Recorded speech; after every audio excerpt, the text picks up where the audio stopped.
வத்தலை கொண்டு கோட்டை ஆடா உட்கார்டா எங்கே போய் சொல்லிச்சது இது வத்தலை குண்டு வெத்தலை துண்டு வத்தலை குண்டாடா யாருக்கு சோகம் இல்லை வீட்டில் கால் வந்துட்டு வரலாம்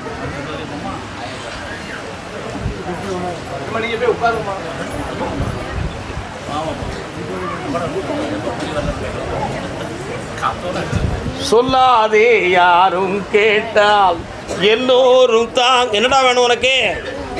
குடும்ப பிரச்சனை தீர்க்கணும் சார். என்ன பொண்டாட்டி பிள்ளை எங்கே இருக்குடா? அவங்க அம்மா வீட்டில். சரி, ஓப்பனாக சொல்லணுமா வேண்டாமா? சொல்லணும், ஓப்பனாக சொல்லணும். சொல்லாதே யாரும் கேட்டால் அப்படி ஒரு பாட்டு வந்துருச்சு, அதனால சொல்லக்கூடாதுன்னு சொல்லுது. சரி சார்.